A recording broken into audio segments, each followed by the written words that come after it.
Well, hello there, ladies and gentlemen. Today we're doing a little tutorial video and we're going to talk about calories. Forgive me, it's incredibly hot in this warehouse. Our AC went out and I'm just melting, so I'm going to try and drink this cold drink to stay alive. Anyways, calories, all right. Calories, well, first let's back up. In order to address this question, we must first ask a question of similar magnitude and uncertainty. I know. Is the Earth flat? That's a good one. Do calories matter? Is the Earth flat? About the same. There's a big misunderstanding about the importance of calories, what calories are. I don't think there's any misunderstanding as to what calories are. I feel like pretty much everybody knows that. But for some reason in the keto space specifically, there's been this big veer down the wrong path of whether or not calories are important or should be counted or if they even matter. They matter. The Earth is round. Let me give you some insight here. So calories are simply just a unit of measurement for the energy and fuel that we consume, food. That takes the place of the macronutrients. So you've got your proteins, fats, your carbohydrates. Those are the macronutrients that are comprised of the fuel and they're measured in calories. Most of you know this, but fat has 9 calories per gram. Protein and carbs both have 4 calories per gram. And for some reason, I'm not sure why, but in the keto space and other dieting philosophies as well, but there's been this notion of as long as you eat good quality wholesome foods, calories don't matter. And I honestly feel like that's mostly just, I think there's some basis of truth in there, but it's been very misinterpreted over the past several years.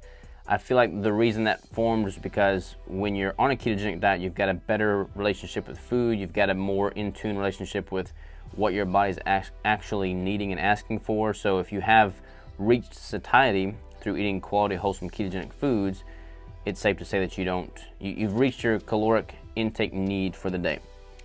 But that doesn't mean that calories don't matter. Especially if you're trying to reach a specific goal, like if you're not where you want to be physically, compositionally speaking, and you're not taking any notion to calories, then I highly encourage you to do so. If you're over consuming calories, you are going to get fat. If you're under consuming calories, like dramatically speaking so, then you can have some adverse response from like a hormonal and a metabolic standpoint. Now, let's just dive into that farther.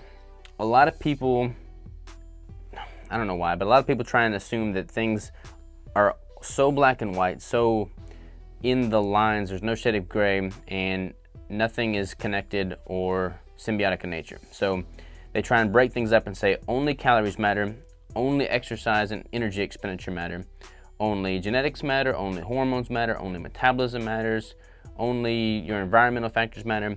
But the truth of the matter is, all of those things are interconnected. They all have a symbiotic relationship. They all matter. And calories very much so do matter. If you have a proper balance of caloric intake relative to your energy expenditure and your energy balance is, solid, then you can manipulate your calories as such and achieve a certain desired compositional goal. But that doesn't mean your metabolism isn't changing while you're doing so. That doesn't mean your hormones aren't changing while you're doing so. For instance, when I'm in a ketogenic contest prep and I'm prepping for a competition, the manipulated variable that I gravitate towards is my caloric intake, the ratio of proteins, fats, and carbs, and the amount of such, which is going to impact my caloric intake.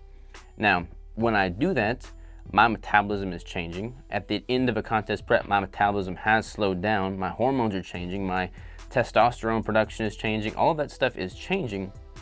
But the thing that I manipulate, the thing that I change is my caloric intake. My training doesn't really change at all. I mean, honestly, my training from an off season to a contest prep pretty much stays constant the whole way through. I definitely increase my cardio, but nothing dramatically, nothing enough to make the calorie expenditure from cardio alone the biggest dependent variable upon why my composition changes as much as it does. So regardless of what diet you're on, whether it be keto, this SAD or standard American diet, you have to take note of what your caloric intake is. It's hard to track your caloric expenditure, so it's best to kind of have a baseline as to what your body's doing at certain caloric intakes and then adjust accordingly. So just to kind of give you another concept here, everybody is very bio-individual. Everybody is very unique to an extent. I mean, we're all humans. We all function similarly on a macro level, but on a micro level, we all are very different. If I leave everything else constant and if I just consume calories in excess, in a dramatic surplus, I will gain body fat. If I deplete my calorie intake dramatically, I will lose body fat. That does not mean that it's all about calories in, calories out, and calories are the only thing that matters. Like, everything matters. I'm a very metabolically sound, healthy individual with a good, solid foundation from a hormonal standpoint and from an environmental standpoint. I'm training consistently, regularly. I've got a good, healthy body, and my body is able to kind of come back to a healthy homeostatic input pretty effortlessly. Now, somebody that is hormonally or metabolically damaged, as such you see in people that have been chronically under-consuming calories or chronically over-consuming calories, it's going to be harder for their body to come back to that homeostatic baseline.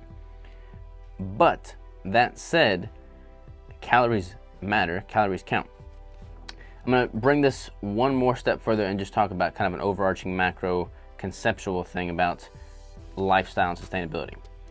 I'm not suggesting that you have to track your calories every single day with every single meal to the gram in order to stay healthy, be healthy, and reach whatever your goal is per se.